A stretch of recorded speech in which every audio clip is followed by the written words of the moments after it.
Baik, saudara-saudara, di video ini saya mau menanggapi sebuah polemik di Manado, di mana ada heboh bahwa kegiatan penginjilan jalanan itu dihentikan oleh beberapa orang yang katanya diperintahkan oleh direktur pasar gitu. Baru pasang tuh musik, pasang tuh musik, baru kita kasih keluar tuh genset genset tuh pasang genset, pasang lampu.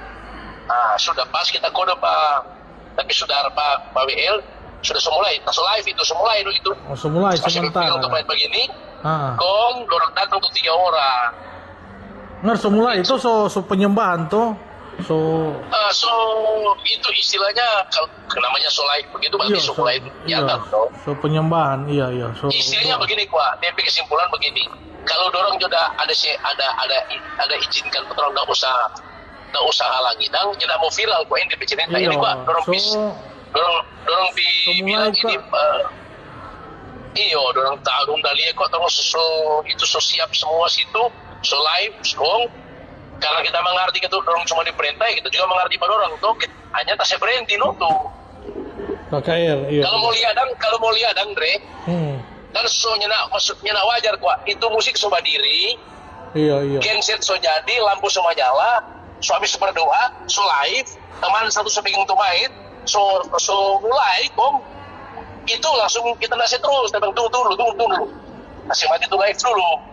Tapi live kira-kira 15 menit sudah mulai live, nggak salah. Iya Pak Jer. Jadi istilahnya DP ini cuma itu Pak. Yang jadi DP inti cuma satu kalau kita lihat sih. Sebenarnya kalau mau jujur Dre, itu dia ada di atas. Iya, ada di atas dia. Itu dia masih di atas. Masih di atas. Kita tahu dari mana? Itu Bapak satu udah turun awal-awal kemari toh, kemari. Dia bilang begini, ada bilang pas apa kau ini? Tuh berdiri speaker begini. dia suka kak mau dihormati. Dia langsung semu begini. Pak bos di atas dia bilang, coba pilih dorong di bawah. Jadi aku tahu situ kan bos masih situ. Itu pertama. Yang kedua, waktu itu 3 orang sudah datang, terus satu bilang begini, Pak Dir masih di atas, baru pergi. Nah, berarti dia ada situ. Tapi dia mati tuh HP waktu di telepon. Jadi istilahnya dia yang jadi inti kok yang orang masyarakat juga nak mau kapa sementara kok semua mulai lah. Iya. Kapa mau berhenti, kapa waktu pas pasang speaker kapanya mau berhenti, kata so mulai. Iya. Betul sekali. Itu saja. Pasang lampu semua nyala, genset so jadi. So itu kan so mulai itu. So live kok kita. Kita bicara. Saudara kami sedang bicara kita. Kalau tiba-tiba datang tuh 3 orang itu, aduh, kita sudah enak mau bosnya terus dong. So ini toh. Iya dong Pak Jer. Begitu Dre. Makasih Dre. Iya, makasih Pak Jer. Iya Dre, makasih banyak. Salam.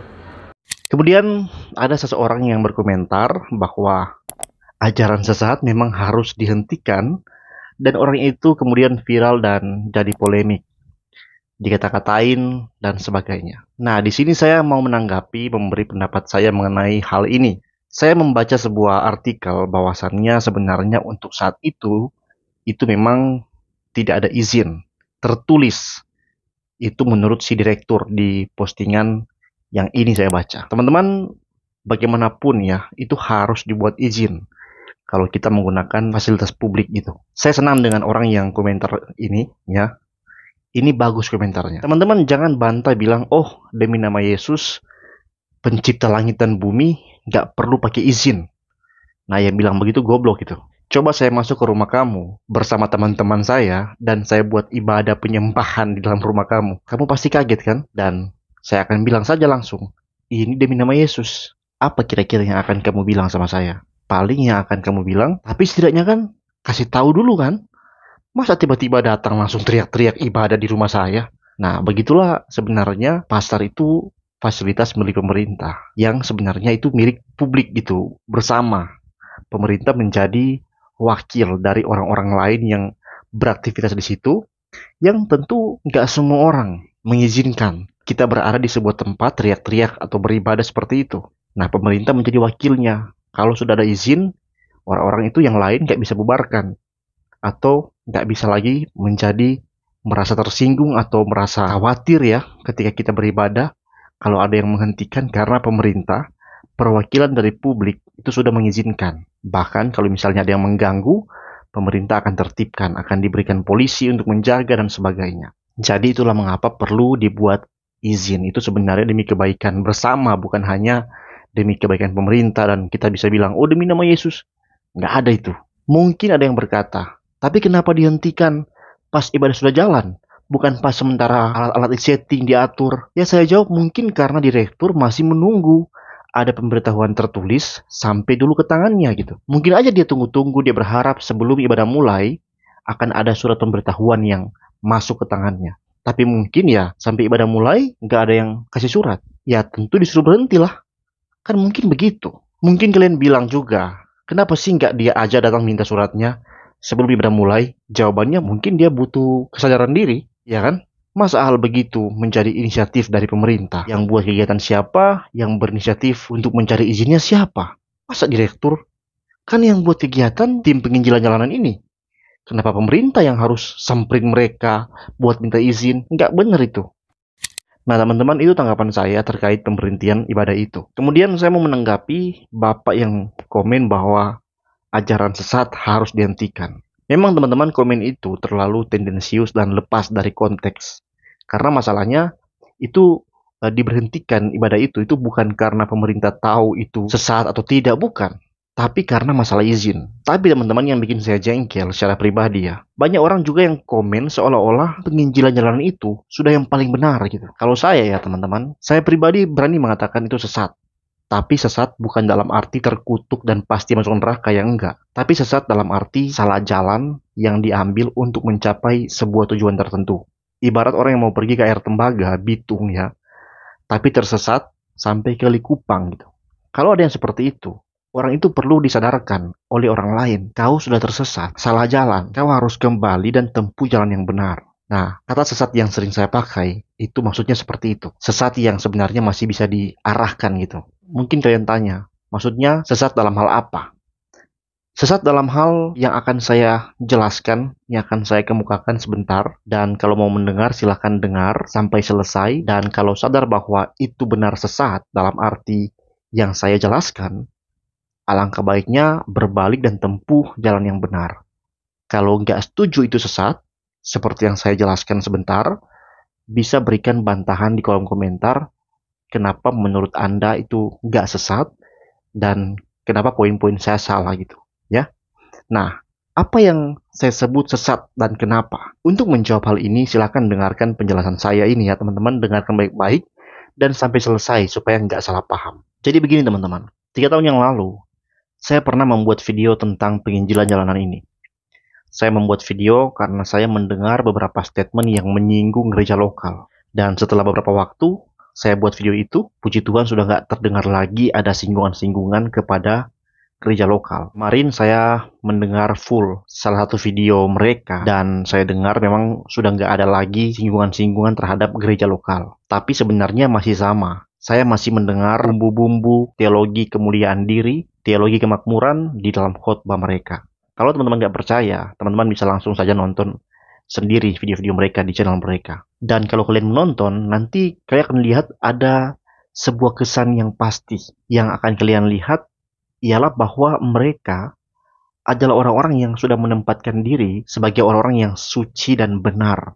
Awalnya preman, tapi kemudian sudah suci gitu, sudah bertobat, hidupnya sudah damai, sudah tenang, sudah diberkati, dan karena itu makanya mereka yakin bahwa mereka sudah benar dan kemudian berani tampil untuk bersaksi. Alkitab katakan Allah itu adalah roh, dan di mana ada roh Allah, di situ ada kemerdekaan, di situ ada kebebasan, di situ ada kelepasan. Nah saudara, kami semua ini, saya sendiri ya, menyampaikan kebenaran ini bukan karena berdasarkan pengetahuan teologi yang saya dapatkan.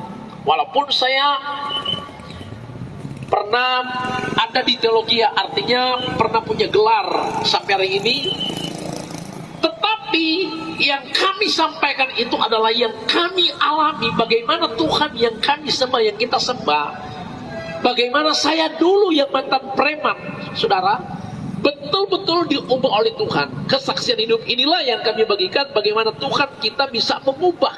Mujizat yang terbesar itu bukan orang lumpuh berjalan, buta melihat, tetapi hati orang berbalik. Artinya kita hidup diubah oleh Tuhan.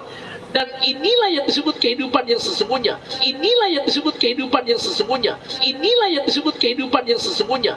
Maka kekristenan itu bukan berbicara punya golongan A, punya golongan B, tapi kekristenan bicara kehidupan di mana kita mengalami tentang Tuhan itu.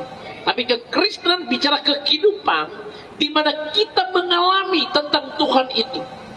Kebenaran yang hidup dalam hidup kita, di mana kita yang dulunya, saya yang dulunya hidupnya stres, depresi, kehidupan yang tidak jelas, yang tidak pasti, yang saya alami sebelum tahun 97, tetapi diubah oleh Tuhan dan saya datang kepada Tuhan. Saya menyadari bahwa ada dosa yang kami lakukan, ada dosa keturunan, dosa asal, dosa pribadi yang ada pada manusia. Kesadaran itulah membuat saya sendiri datang pada Tuhan dalam kehancuran hati, keremukan hati, untuk betul-betul datang pada Tuhan yang saya percaya, yang kita sembah, dia Tuhan yang mengampuni dosa kita waktu kita mengaku dosa. 1 Yohanes 1:9 berkata, dia setia dan adil, jika kamu mengaku dosa, dia akan mengampuni dosa kita. Nah, kesetiaan keadilan Tuhan itu dia mengampuni dosa kita waktu kita mengaku. Ada pengakuan, ada pengampunan. Pada waktu ada pengampunan, ada darah Yesus tertumpah. Alkitab mengatakan Efesus 1 ayat 7 berkata, oleh darah Yesus dosamu diampuni. Roma 5 ayat 9 berkata, oleh darah Yesus kau dibenarkan. Nah, pada waktu kita dibenarkan, pada waktu dosa kita diampuni, yang saya alami adalah yang sebelumnya tidak ada damai, tidak ada sukacita, kegoncangan jiwa, hidup tertekan, sakit-sakitan, hidup di lembah kekelaman. Ketika saya datang kepada Tuhan, yang saya alami kesaksian hidup saya adalah saya mengalami namanya kehidupan memiliki damai, ketenangan, sukacita yang melimpah-limpah. Dan itulah yang saya namakan ternyata kekristenan, kehidupan itu dimulai daripada waktu hubungan kita terkoneksi dengan surga. 7 titik pelayanan, salah satunya ada di pusat kota ini. Nah, tujuannya adalah memberitahukan bahwa kita punya kehidupan, kita punya koneksi yang saya miliki. Saya menyampaikan firman itu bukan berdasarkan teori, tapi mengalami kebenaran yang saya dapatkan, itu yang saya hidupi, itu yang saya miliki. Yaitu kehidupan yang tidak jelas menjadi jelas, kehidupan yang error menjadi terkoneksi. Teman-teman, jangan salah teman-teman ya, saya bukan mengajarkan bahwa orang itu nggak perlu mengalami perubahan dari depresi, hancur, dari preman, dari keterpurukan, kepada hidup yang damai, tenang, saleh, dan lain sebagainya. Enggak. Semuanya itu perlu, tapi hal-hal itu sesungguhnya bukanlah menjadi tujuan utama dalam iman Kristen. Malah semua hal itu teman-teman, bahkan iman Kristen itu sendiri, itu menjadi jalan yang harus ditempuh untuk suatu tujuan yang paling mulia dalam kekristenan, dalam diri orang Kristen, yaitu pengenalan akan Kristus. Menurut Paulus, teman-teman, semua kebanggaan dan keberhasilan dia sebelum bertobat itu adalah sampah. Filipi 3 ayat 8, malahan segala sesuatu kuanggap rugi karena pengenalan akan Kristus Yesus Tuhanku lebih mulia daripada semuanya. Oleh karena dialah aku telah melepaskan semuanya dan menganggapnya sampah, supaya aku memperoleh Kristus. Kalau saudara baca konteks sebelumnya dari ayat itu, saudara akan lihat Paulus pada masa lalunya itu bukan preman. Hidup depresi, tertekan, dan lain sebagainya bukan. Paulus sebelumnya adalah orang yang dikatakan sebagai pemuka agama. Seorang pemuka agama yang terkemuka dan taat akan hukum Taurat. Hidupnya juga sejahtera. Dia juga seorang ahli Taurat. Tapi semuanya itu kemudian dianggapnya sampah karena pengenalan akan Kristus lebih mulia daripada semuanya itu. Yang Paulus muliakan adalah pengenalan akan Kristus. Nanti saya akan jelaskan lebih lanjut teman-teman apa dan bagaimana itu pengenalan akan Kristus. Tapi sebelumnya kita baca juga dalam 2 Petrus pertama ayat 3-8. Karena kuasa ilahinya telah menganugerahkan kepada kita segala sesuatu yang berguna untuk hidup yang saleh oleh pengenalan kita akan Dia, yang telah memanggil kita oleh kuasanya yang mulia dan ajaib. Jadi di sini dikatakan pengenalan kita kepada Dia itu juga memberikan kesalehan. Nah, kemudian dengan jalan itu Ia telah menganugerahkan kepada kita janji-janji yang berharga dan yang sangat besar, supaya olehnya kamu boleh mengambil bagian dalam kodrat ilahi dan luput dari hawa nafsu duniawi yang membinasakan dunia. Justru karena itu, kamu harus dengan sungguh-sungguh berusaha untuk menambahkan kepada imanmu kebajikan, dan kepada kebajikan pengetahuan, dan kepada pengetahuan penguasaan diri, kepada penguasaan diri ketekunan, dan kepada ketekunan kesalehan, dan kepada kesalehan kasih akan saudara-saudara, dan kasih akan saudara-saudara, kasih akan semua orang. Sebab apabila semuanya itu ada padamu dengan berlimpah-limpah, kamu akan dibuatnya menjadi giat dan berhasil dalam apa? Dalam pengenalanmu akan Yesus Kristus Tuhan kita. Saudara lihat, beriman kepada Kristus, mengenal Yesus melahirkan kesalehan. Tapi kemudian segala kesalehan itu, segala kebajikan, pengetahuan, penguasaan diri, ketekunan, kesalehan, dan kasih, semuanya adalah untuk supaya kita menjadi giat dan berhasil dalam pengenalan kita akan Kristus Yesus. Jadi Petrus menekankan, yang membuat orang saleh itu pengenalan akan Kristus. Dan tujuan kesalehan itu juga adalah untuk pengenalan akan Kristus. Jadi mengenal Kristus dalam kehidupan ini, dalam seluruh pelayanan kita, itulah Injil yang sejati. Nah teman-teman, lantas apa itu mengenal Kristus? Bagaimana realisasinya dalam hidup kita?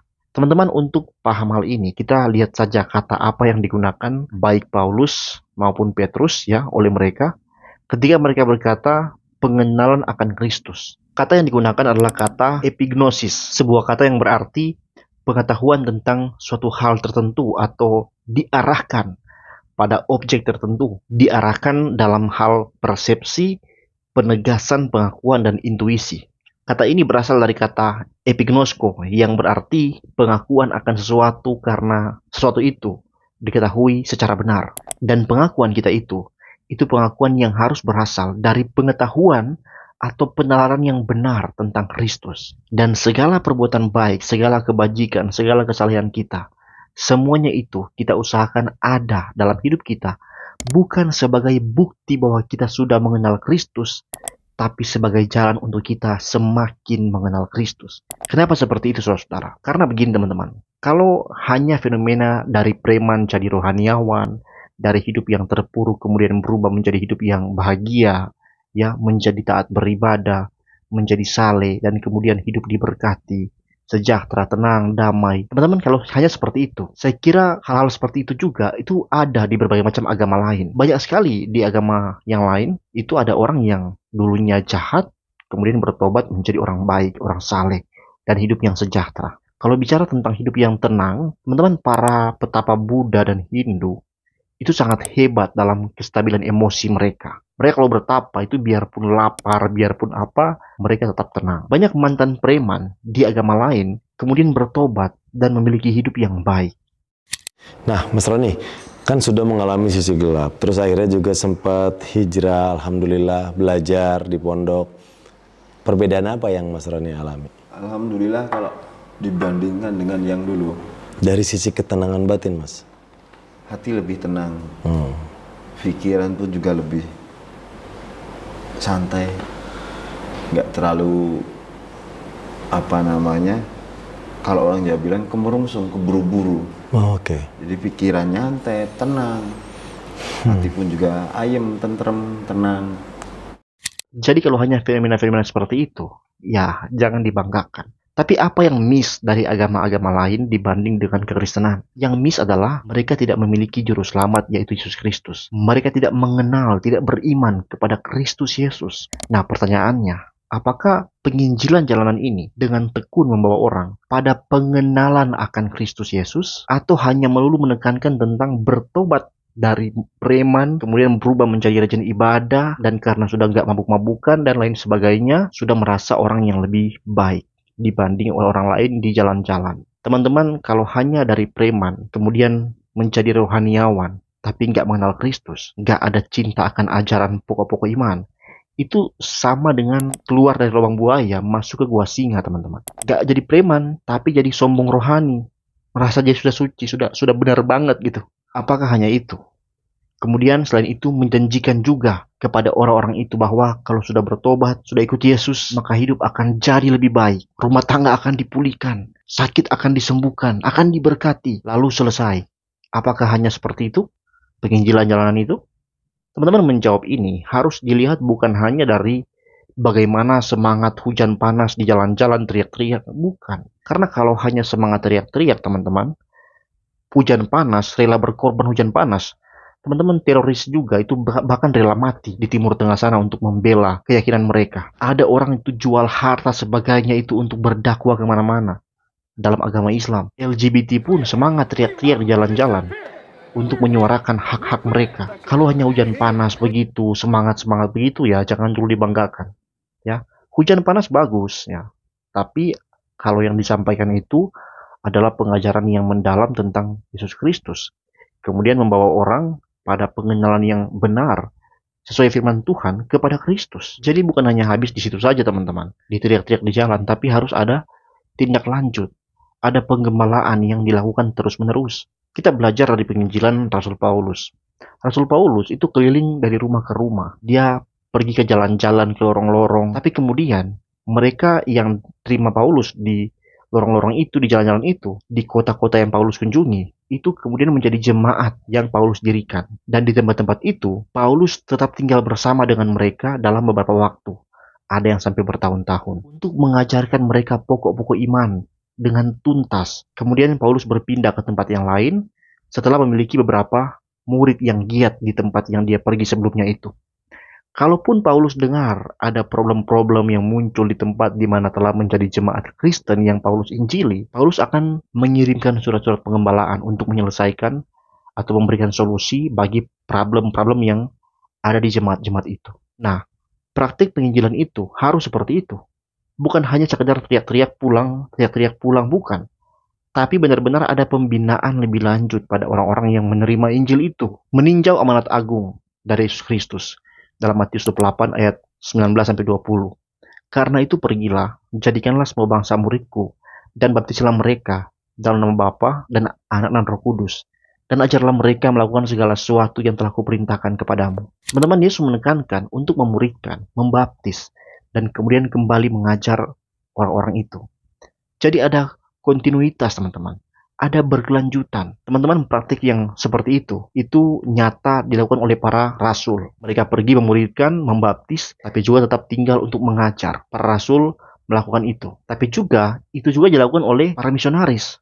Contohnya, Riedel dan Schwarz. Mereka pergi dari tanah mereka di Jerman, sekolah di Belanda, kemudian datang ke tanah Minahasa, ke Manado dan sekitarnya. Mereka mempelajari bahasa Manado, turun ke pusat-pusat keramaian, memberitakan Injil, tapi kemudian membaptis orang yang percaya. Kemudian mengajak orang-orang itu ikut kelas katekisasi, mengajak mereka juga untuk beribadah setiap hari Minggu, untuk mendapatkan pengajaran Alkitab dari minggu ke minggu di gedung gereja. Teman-teman, itulah penginjilan. Setiap khotbah di mimbar minggu, seminar, dan kegiatan-kegiatan yang membawa pada pengenalan akan Kristus, semuanya itu adalah kegiatan penginjilan. Termasuk, teman-teman, orang-orang Kristen yang menerima Injil, yang menjadi percaya, dibaptis, dan diajarkan tentang Injil, itu kemudian diutus juga ke dalam dunia untuk memberitakan Injil kepada orang-orang dalam hidup mereka atau di sekitar mereka. Siapa yang percaya langsung diajak untuk dibaptis. Kalau belum dibaptis, ya, diajak dalam katekisasi dan diajak dalam persekutuan. Tapi itu berlaku untuk orang yang sama sekali belum percaya dan sekali lagi sama sekali belum dibaptis, belum punya persekutuan. Tapi kalau kita pergi ke sebuah daerah, ke sebuah tempat yang sudah Kristen, sudah ada persekutuan gereja lokal di situ, kita datang mengadakan KKR, ya, memberitakan Injil, ya itu boleh. Tapi setelah mengadakan KKR, pemberitaan Injil itu, kita kembalikan mereka kepada persekutuan mereka. Bukan kita baptis ulang, boleh membaptis.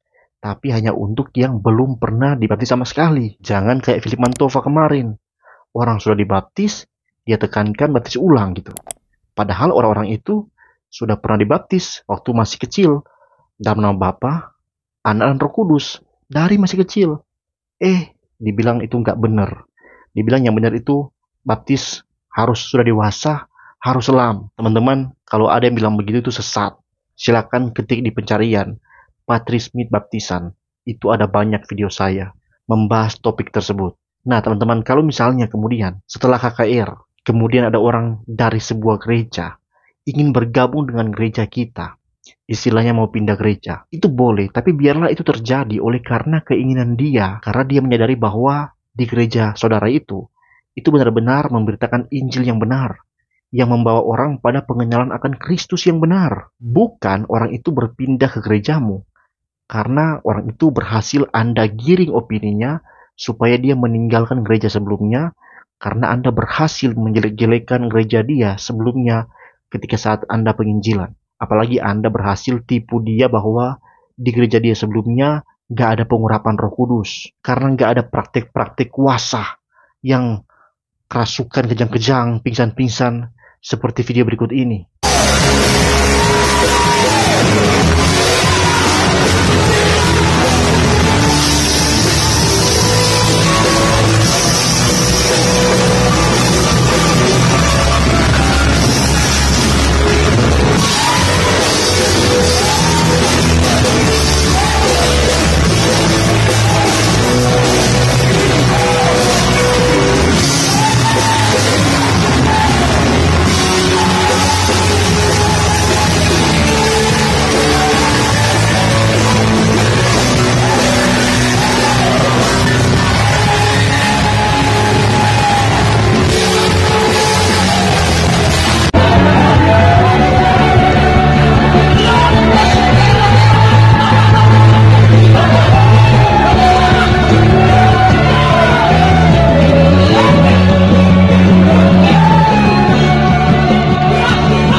Kalau seperti itu yang Anda lakukan, maka itu murni sesat dan itu harus ditinggalkan, ya. Tapi semoga praktik seperti itu sudah nggak ada lagi ya, sudah ditinggalkan oleh yang bersangkutan. Nah, jadi kawan-kawan, penginjilan itu seperti itu teman-teman ya. Itu ada pemberitaan, ada persekutuan, dan semuanya adalah untuk pengenalan akan Kristus Yesus sebagai tujuan paling utama dari iman. Membawa orang mengenal dengan mengajarkan seluruh yang Allah firmankan dalam kitab suci, yang memang mengarahkan orang pada pemahaman pokok-pokok iman Kristen yang kokoh, sehingga orang itu tidak mudah diombang-ambingkan oleh rupa-rupa angin pengajaran. Nah teman-teman, silakan penginjilan jalanan untuk berintrospeksi dari apa yang saya sampaikan ini. Selama kalian turun ke jalan-jalan, kalian sudah membawa berapa banyak orang kepada persekutuan dengan Yesus Kristus, ya, bukan dengan gereja atau mana. Dengan Yesus Kristus, artinya sudah benar-benar hidup sebagai murid Tuhan. Artinya ada orang yang oleh karena pelayanan kalian itu benar-benar hidup sebagai murid Tuhan. Menerima pembinaan, menerima katekisasi, ya, bukan hanya baptis, tapi juga memahami pokok-pokok iman Kristen yang membawa orang itu pada keteguhan imannya pada Yesus. Pokok-pokok iman yang ada yang membuat orang itu mengetahui dengan benar siapa Yesus atau mengenal dengan cara yang benar yang sesuai firman. Itu bisa dilihat dari bagaimana dia memahami pokok-pokok iman yang penting sekali. Misalnya contoh Allah Tritunggal. Apakah yang dia pahami sesuai enggak dengan firman Tuhan? Juga pemahaman atau doktrin Kristologi sesuai enggak dengan firman Tuhan? Juga pemahaman tentang doktrin keselamatan sesuai enggak dengan firman Tuhan? Sudah berapa banyak orang yang oleh karena pelayanan itu menjadi paham akan pokok-pokok iman itu, yang tentu itu menjadi hal-hal yang dasar dan prinsip dalam seseorang untuk mengenal Kristus dengan benar. Teman-teman, saya paling benci melihat komentar, nggak perlu doktrin-doktrin. Yang penting kita menyembah Tuhan Yesus, ikut Yesus. Yang penting Yesus. Bapak lu, gitu, ya. Nggak ada yang penting Yesus.